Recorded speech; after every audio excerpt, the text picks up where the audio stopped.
Dude, that was Derek Hale. You remember, right? He's only like a few years older than us. So here's the thing. I feel like I've successfully established myself as one of Derek Hale's biggest fans, hopefully ever.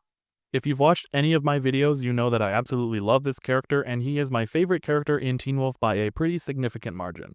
Today we're going to do a real deep dive into Derek's character and hopefully answer the question of why people like me are so drawn to him in the first place.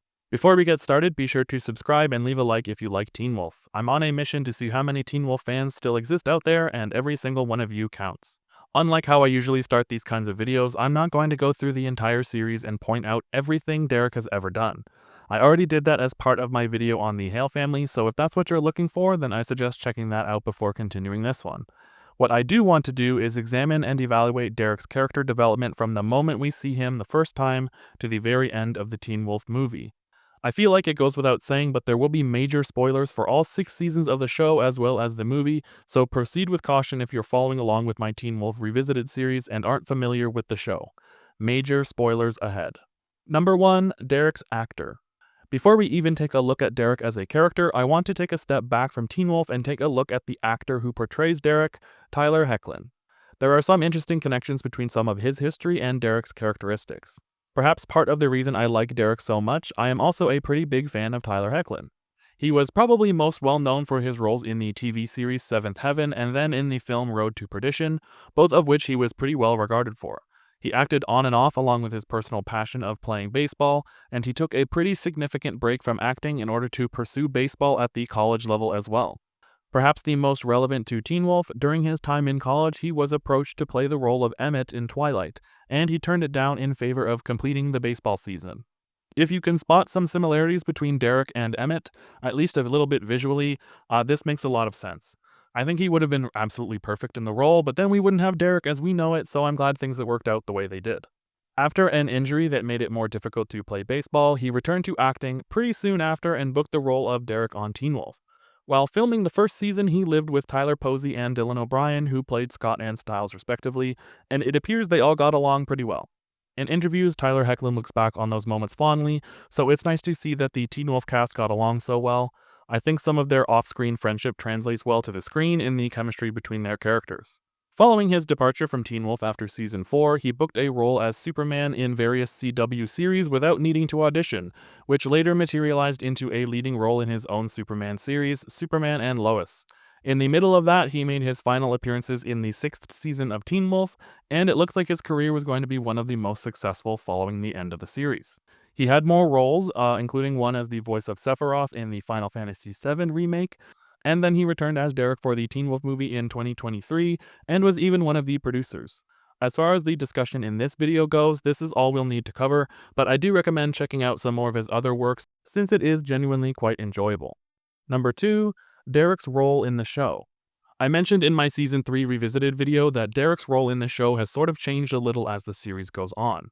In the first season, Derek is clearly meant to act as a sort of older brother figure and mentor to Scott.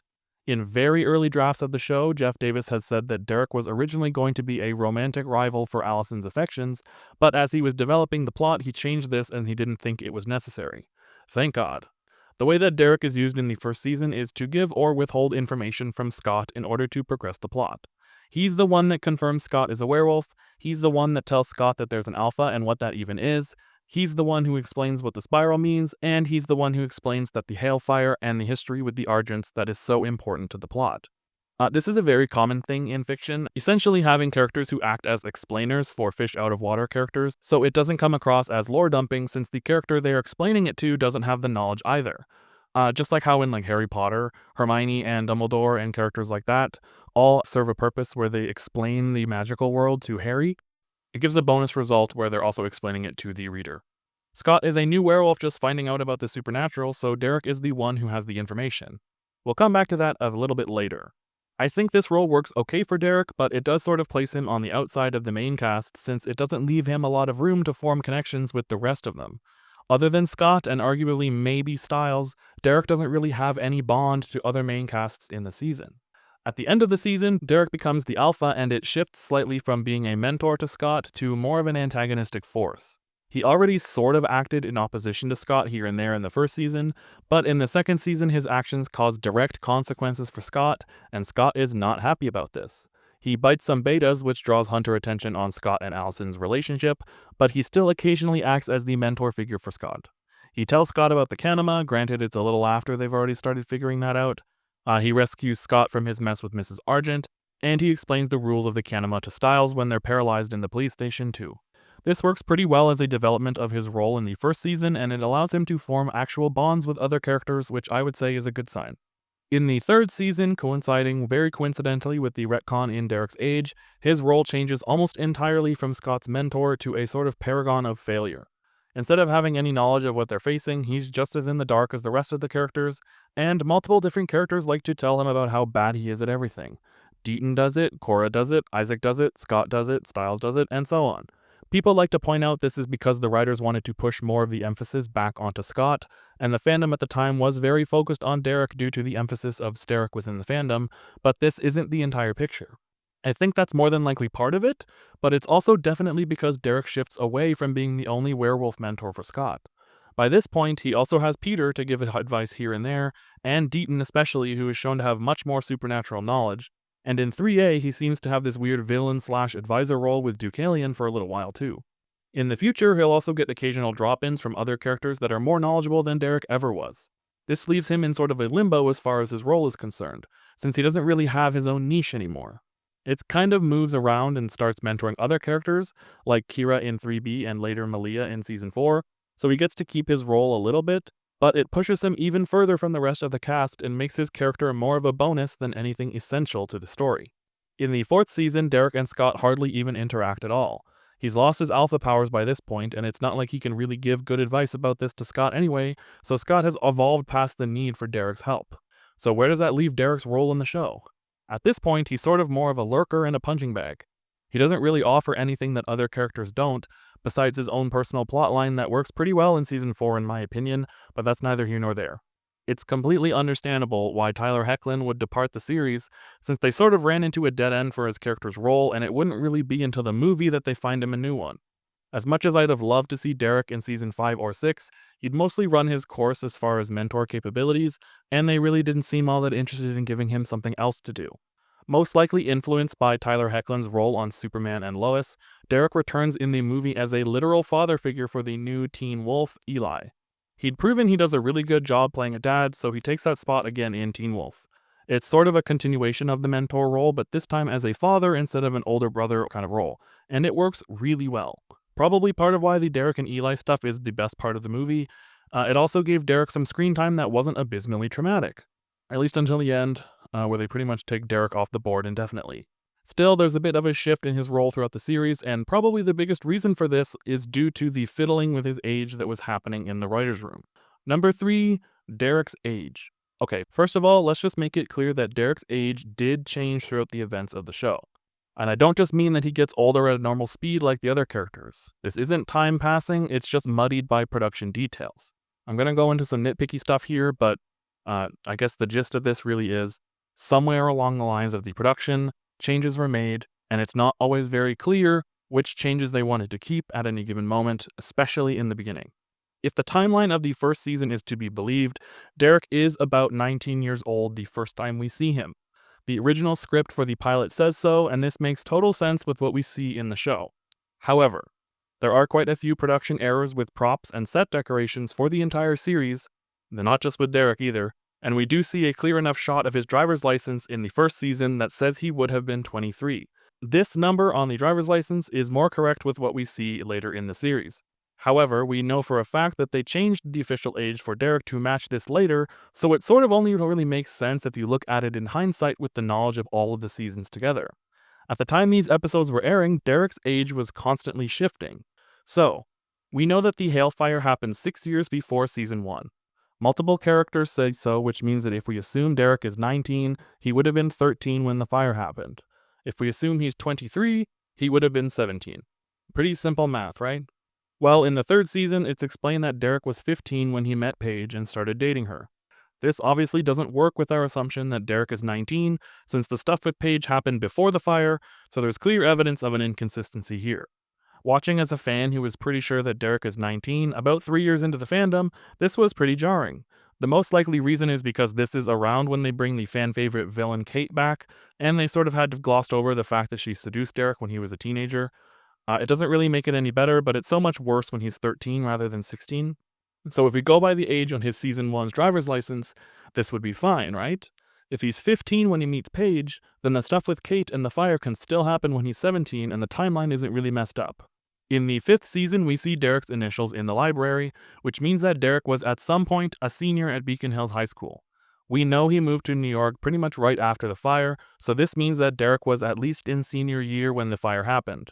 We can actually make sense of this too, since Derek's birthday is in November, so we would have turned 17 near the beginning of senior year. And since the fire is explicitly mentioned to have happened in January, he would have been 17 at the time. This further pushes him away from the age when he was starting in the series, and doubled down on what fans had deemed a production error up until now. So you can kind of see where this gets confusing. Basically, if we operate under the assumption that the birthday on the prop driver's license is correct, then the timeline actually does kind of make sense. This also happens to coincide more closely to Tyler Hoechlin's real age at the time of filming, since he was 22 during the first season of Teen Wolf. The main problem tends to be with fans' insistence that the birthday in the script is correct, and that the driver's license is wrong, which is not unreasonable to assume since there are a handful of other props and such that are so wildly wrong with dates and things that are supposed to be happening. They haven't actually confirmed either age, so it seems more like both could be correct. Basically, Derek is either 19 or 23 in Season 1, and whether or not the timeline actually works for him is entirely dependent on which one you choose. Contrary to almost everything I've said so far in this section, I actually personally prefer the idea that he was 19, since as I already mentioned, his role in the show was to be more of an older brother, and I think this works just a little bit better when he's closer to Scott's age. He doesn't need a supernatural mentor that's too much older, since Deaton and later Peter will already do that, so the fact he's still a teenager just works better. It also makes his weirdly sexual actions in the 2nd season a lot less creepy, and the only real downside is that it sort of makes Kate come across as even more of a predator than she already is, which does not bother me in the slightest. Where I'm going with this is basically just to say, it's up to you what age you view Derek as. He can be 19 and get lumped in with all the other parts of the timeline that don't totally add up, or he can be 23 at the cost of his character and the role in the show. Number 4, Derek's development. Derek's actual character development is pretty solid as well, regardless of whatever age you think he is. In the 1st season, he's a grumpy asshole who's looking for the person that killed his sister. He does, though he ends up teaming up with them temporarily. Are you forgetting the part where he killed your sister? It was a mistake. What? And then he kills them and becomes the alpha. He kind of just starts off as an angry jerk and stays that way, but his development in the 1st season is more in regards to trust. In the beginning, he absolutely does not trust Scott or any one of his friends, and by the end of the season, he's learned to put a little bit of faith in Scott because Scott does show up for his friends. It's not the most revolutionary development, but it works considering he isn't the main character and the plot of this isn't really about him. In the 2nd season, he seems to grapple more with the idea of power. He's the alpha now, and at first he seems to revel in his newfound power and goes around biting people left and right. He's not really that selective, even though we really never get to see the criteria he's working with when he's selecting which teenagers to turn. And by the end of the season, he has a few run-ins with people he ends up biting without really wanting to, and he seems to come to an understanding about the kind of power that he's holding. It's his bite that leads to Mrs. Argent's death, though he doesn't take blame for that really, and it's his unwilling bite that causes all the problems with Gerard later on in the future. It's no longer something he just throws around for the sake of power, and he never bites another beta moving forward since he witnessed firsthand how that kind of power can corrupt or just kill someone. He still has the trust in Scott from the end of the 1st season, though this kind of bites him in the ass, so he also gets bonus points for not completely undoing his development from the 1st season.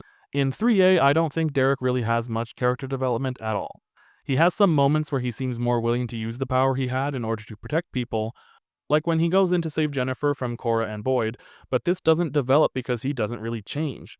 He starts off using his power to protect, and he ends the season the same way. Instead, his focus shifts completely to his family, which he had pretty much given up on up to this point, which is fair and completely understandable since basically all he's had left at this point was Peter, and he is the one responsible for killing off the other remaining family member, so I understand the hesitance to really trust him. Once he gets Cora back into his life, he pretty much drops all interest in anything in favor of keeping her alive. He gives up the alpha power to heal her, which I guess is growth since it's kind of emblematic of him giving up on seeking power and expanding the pack in favor of saving the ones he still has left. In 3B, Korra is gone and therefore most of his efforts are completely wasted. This time he has a spiritual one-on-one with his mother and learns that his family were the protectors of Beacon Hills. This sort of kickstarts his character all the way later in Season 4, since for now he just sort of lingers around and offers advice and assistance to whichever member of the pack needs it most. It really feels like Derek was a second thought this season, but since the focus isn't on him and it's so amazing for everyone else, I guess I can give that a pass. This might be a bit of a conspiracy, but I think that Tyler Hoechlin could maybe see the lack of direction in his character at this point, and it may have been a contributing factor for the 4th season being his last as a main cast member. It's a shame since the 4th season is where we get Derek's strongest development in my opinion. He loses his werewolf abilities and has to learn how to rely on himself without it. Up to this point, Derek has been a born werewolf who kind of uses it in all of his actions. He's got more trauma than probably anyone in TV history, but he is able to use his werewolf healing and move on from it. He doesn't address it, he just kind of moves on. Now, he's got none of that, and he has to pick himself back up and start from scratch. There's also a sort of Moana-esque journey where he learns more about his family's heritage as the original protectors of Beacon Hills, and that the version of himself that he builds back up is able to step into that legacy and become an evolved wolf, just like his mother and sister before him. He isn't completely free of his trauma, but it doesn't seem to bother him or weigh him down as much anymore. Instead of just ignoring it and moving forward, he's actually kind of shedding the drama. Brayden mentions in Season 4 that the true nature of someone is reflected in their eyes, and for Derek, his eyes tend to carry his trauma. His eyes are blue because he mercy kills Paige, and he got his whole past with Kate killing his family, giving up the alpha red eyes to save Korra's life as a result of his newest serial killer girlfriend, and then the whole thing getting kidnapped and taken to Mexico. When his abilities are completely gone, he's able to build himself up without the trauma, and the final version of himself, the evolved wolf, lets him reclaim his blue eyes on his own terms. It's a great end for the character, or well, it would be if the movie didn't happen. In the movie, Derek is focused on raising Eli, and then he brutally burns to death at the end in front of his son. I know some people like to comment that that wasn't real, but until we get into something in the future, I'm pretty sure this is what they want you to believe. Part of me absolutely hates that Derek had so much trauma in his past revolving around his family burning to death, and then he just ends up burning to death himself. It might be a little bit of a full circle moment since so much of his character was connected to the fire, but we already established that he was able to put his trauma behind him and evolve, so this is just brutal. He gets to level up a little further to true alpha, but it lasts all of 2 seconds, so it's not even like he or we can enjoy it. Tyler Hoechlin has said that he would be happy to return as Derek in the future, so perhaps there's an opportunity to somehow bring Derek back. It wouldn't be the first time he supposedly died and then returned. I mean, I have a whole counter for it in the series. But with the direction that Teen Wolf generally goes, I don't think we'll be seeing anything satisfying in this regard. Since the beginning, the focus has always really been on Scott, and I don't see them changing this if the movie is any indicator. Number 5, Derek's relationships. I mentioned in my video about the Hale family, but Derek has the benefit of being a very good foil for pretty much any one of the characters he's in a scene with. As such, he's able to be one half of a solid dynamic in pretty much any duo. As far as romantic or semi-romantic relationships go, he's pretty much got 4. First off is Paige, who Derek works pretty well with. They established that it's very similar to Scott and Allison pre-Hunters, and that's fine. I kind of like how cocky young Derek is, and I'm sure he would have been happy for however long this relationship would have lasted if she hadn't died brutally. This adds to Derek's trauma because I'm fairly certain that Paige is the only character in the entire series to ever actually die from bite rejection. It's like they were just trying to think of ways for it to make Derek's backstory even sadder. I mean, there's like Gerard, but he doesn't really die. And some of the chimeras sort of die, but I don't think that's necessarily bite rejection. That's because of the whole experimentation thing. Basically, they were really just trying to think of ways to make Derek's backstory even sadder. His second romance-adjacent relationship is with Kate, which sucks so bad, obviously. She's his first serial-killing girlfriend, and it's kind of crazy that he's had more than one of those. I don't really get what he even saw in her, and they don't really show you, so all we're left is the boatload of trauma that it leaves Derek. It doesn't even matter if you follow the timeline where he's 13 or 17 when he meets her, since it's still criminal either way. After Kate, we don't know for sure if Derek didn't have some sort of love interest in New York, but his first real love interest in the show is Jennifer. Before she goes mask off, their relationship is pretty compelling, and I think that's mostly because she's supposed to be visually similar to Paige, but of course she ends up being a seductive serial killer as well, so we can add this to the fleet of ships carrying Derek's trauma. His relationship with Brayden is easily his most successful one, and she's not a serial killer, I think, so that's nice. I mean, bounty hunter is pretty close, but at least she's doing it for good reasons. It's a very, very low bar, but the fact that only half of his love interests passed this is insane. She helped him to grow, and since she's the one helping him learn how to be human, but all it really does is distract her from her main goal, finding the desert wolf, which may actually be a good thing since that's mentioned as an obsession that ended her career, so they're fine. Definitely the best canon relationship for Derek, and I'm sorry to Paige, but it's not really close. It's ambiguous which, if any, of these lovers is the mother of his child, but as I mentioned in the Hale family video, it doesn't really matter. It's not about who the mother is, but more that Eli is there and how that affects both Eli and Derek. I'm a firm believer that not everyone needs to be familiar characters in order to be interesting, so even if Eli's mother is some random werewolf who we've never seen or heard of before, it doesn't even bother me. The part that matters is his bond with Eli, and that is really heartwarming. We instantly see that he's a pretty decent father, all things considered, and he does hold regret for accidentally traumatizing Eli when he was a baby. I've said it before and I'll definitely say it again, but the bond between Derek and Eli is solidly the best part of the movie. And I really like pretty much everything to do with it the entire time. Minus the whole burning to death in front of him thing, could have done without that. He's got a good brotherly relationship with Scott and a similar one with Isaac for a little while, but the one with Scott is much more developed. Once they start actually understanding each other, they get along pretty well, and they do work pretty well together. I do not understand why Scott thinks he's the best option to adopt Eli, especially since they're living family members that could probably do it, but he's the alpha, so whatever. While we're on the topic of Derek's relationships, I would be remiss not to mention some of Derek's involvement in fan works. Yes, this is the time for my mandatory Derek tangent since you know I can't help myself. Probably in large part due to his status as half of the most popular ship in the show, Derek is the second most included character in all Teen Wolf fanfiction. Thousands, if not tens of thousands of writers have given their take on Derek, his trauma, his potential, and AU versions of the character, so there really isn't enough time in the world to go through absolutely everything. So for now, let's just settle it with the fact that I think his inclusion in fanfiction in partnership with Styles is often a really solid interpretation of his characterized personality from the show. He's surly and dark, which contrasts well with the manic pixie way that Styles is often portrayed, and since those are the traits that Derek has in canon as well, it helps to highlight the best parts of him in the show. I won't go any further into Sterek since I've already covered that in its own video and I regularly post Sterek fanfic recommendations, but as far as non-canon relationships go, it's pretty much the beginning and end of Derek for me. He does have ships with, I probably could assume, every single character in the show, especially ones like Lydia. I'm pretty sure there's ones with Scott. Some people like to ship him with Erica. Maybe they make Jennifer not a villain and they pair him up with her, or they pair him up with Brayden. Really, he's just this big hot guy that you can pair with basically any character you want, and he's interacted with most characters at least once, so that at least there's something to build off of. Overall, I think that Derek is a very interesting character, and hopefully some of what I just went through has convinced you too. I can't say that his character development works 100% of the time, but it at least built off of the development from the season before it most of the time, and it was rarely the same development that other characters were going through, so it worked. By the time I post this, I'll probably think of a few other things I could have included, so I'm sure I'll continue to talk about Derek in the future. If you're interested in more character deep dives like this, be sure to let me know in the comments which characters you'd like to see me talk about next. As I'm sure you can tell, I really do enjoy talking about Teen Wolf, so even when I move on from this series eventually and start covering some other things as well, I will always come back to this and I will take any chance I get to talk about Teen Wolf. Be sure to leave a like and subscribe if you're a fan, and keep an eye out for what's coming next. Until next time.